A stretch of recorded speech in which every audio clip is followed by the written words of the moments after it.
nous allons voir dans cette vidéo comment obtenir le cosinus et le sinus d'un angle exprimé en radians, quelles sont les valeurs qu'il faut connaître par cœur, comment les retrouver rapidement, et aussi comment résoudre des équations avec du cosinus ou avec du sinus.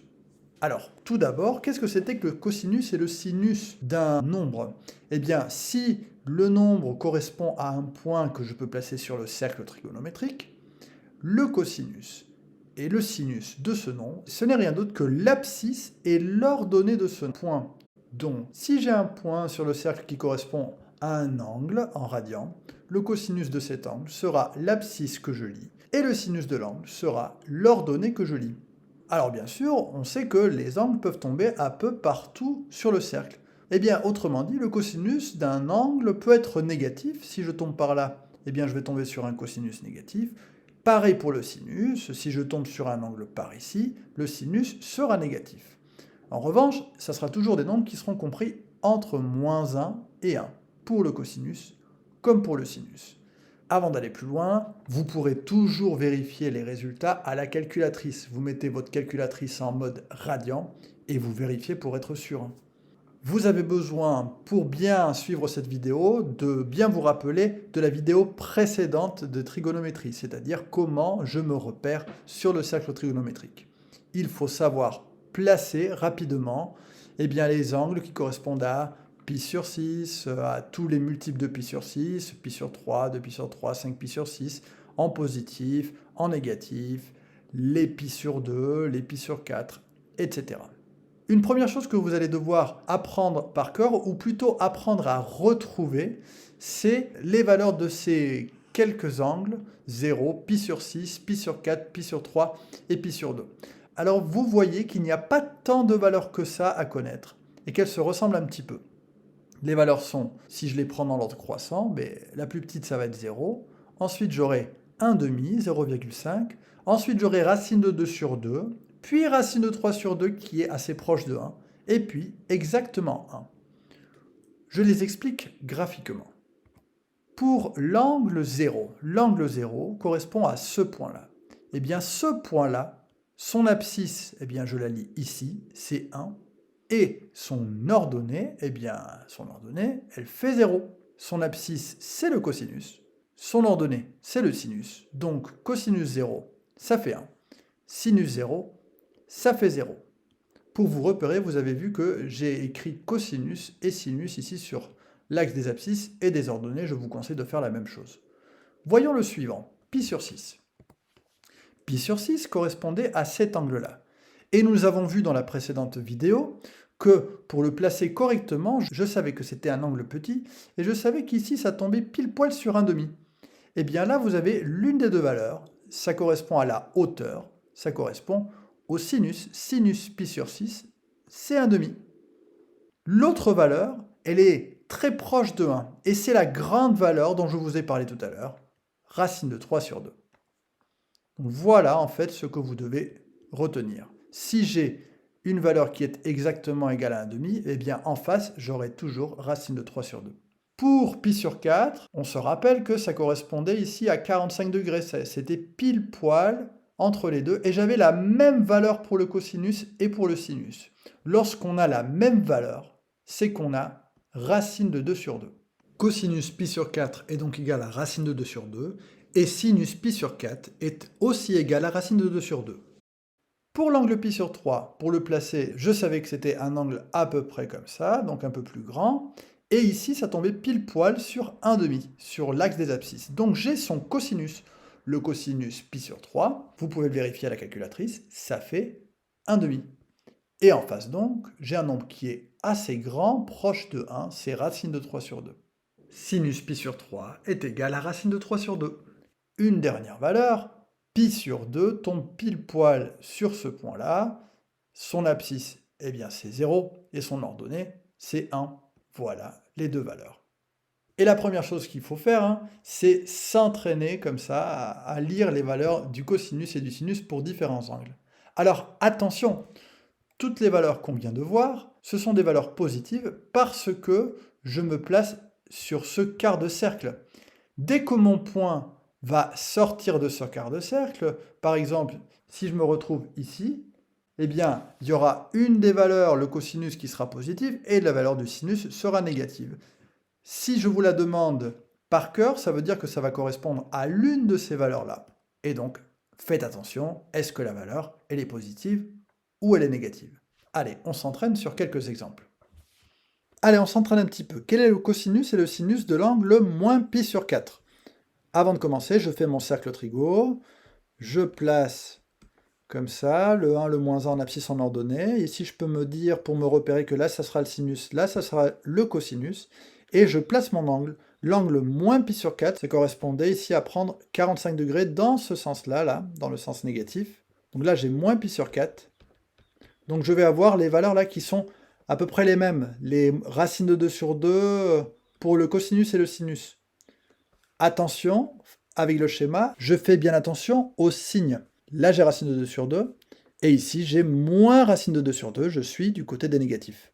Donc, pour le cosinus, voilà la valeur, et pour le sinus, moins racine de 2 sur 2. Vous inquiétez pas, avec l'entraînement, ce raisonnement vient très très vite. Alors, le cosinus est le sinus de 5pi sur 6. Tout d'abord, je me repère ici sur mon cercle trigonométrique, le cosinus et le sinus. L'angle 5pi sur 6, c'était un angle qui était presque égal à pi, donc il était par là. Rappelez-vous, pour le tracer, je me repérais ici du 1/2. Et donc, si j'ai 1/2 quelque part, en face, j'ai forcément racine de 3 sur 2. Attention, ce nombre ici, je suis du côté des négatifs, je mets un moins devant. Donc, le cosinus, c'est lui qui est égal à moins racine de 3 sur 2, et le sinus, c'est lui qui est égal à 1/2.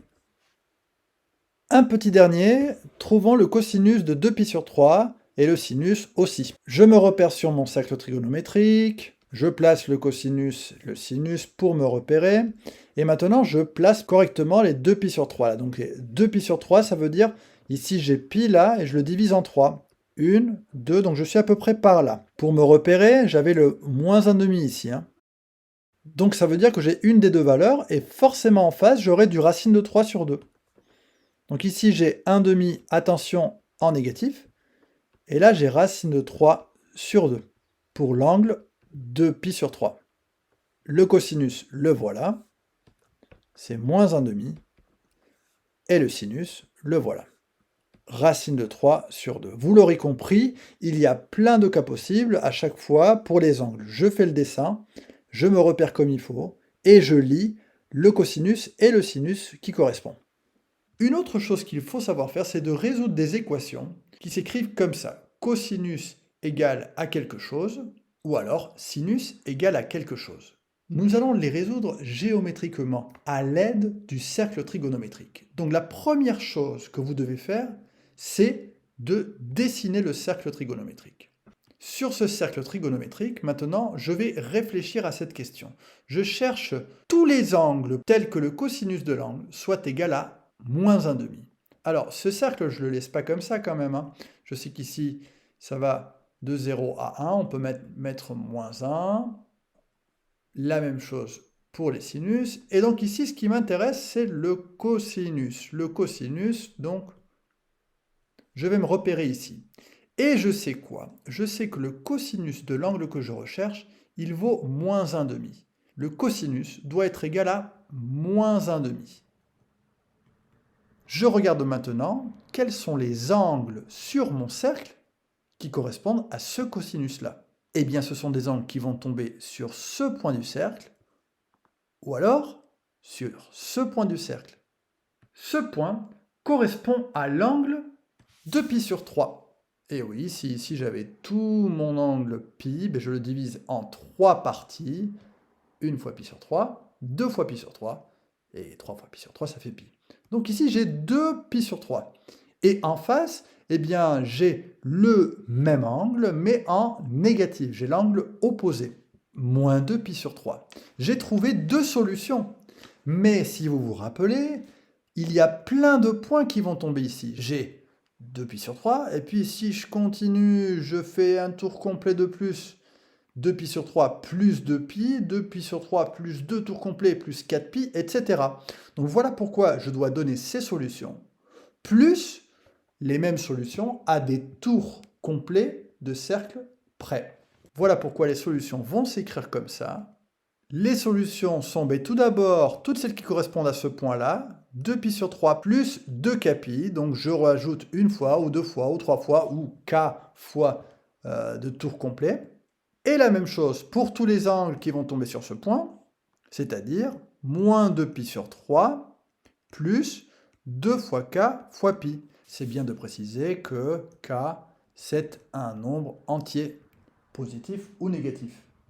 Et voilà, j'ai donné mes solutions. Encore une fois, les solutions correspondent donc à ces deux angles que j'ai trouvés comme ça géométriquement, plus tous les angles qui tombent au même endroit. Donc il ne faut pas oublier de rajouter ici ces tours complets de cercle. On va faire la même chose pour la question suivante. Je vais résoudre l'équation par rapport à un sinus. Donc je fais mon dessin. Dans ce cas-là, je vais me repérer par rapport au sinus, puisque la question porte sur un sinus. Donc les sinus, je sais que je vais lire sur cet axe-là. La question c'est quand est-ce que le sinus est égal à racine de 2 sur 2. Et racine de 2 sur 2, rappelez-vous, c'était lorsque j'avais la même valeur pour le cosinus et le sinus, donc c'était dans les 45 degrés. Pour se repérer, vous pouvez utiliser normalement vos carreaux comme ça, parce que j'avais des angles comme ça séparés en deux.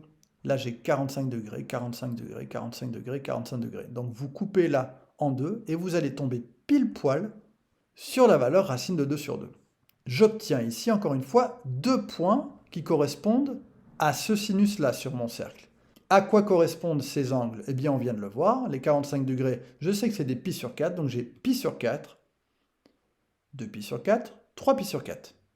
Et comme avant, si j'ai une valeur, j'ai aussi toutes les autres valeurs qui tombent sur le même point. Donc comme j'ai π sur 4, si je résous l'équation en R, il faut donner toutes les autres solutions qui correspondent à π sur 4. π sur 4 plus 2π, π sur 4 plus 4π, π sur 4 plus 6 fois π, etc. Je l'écris.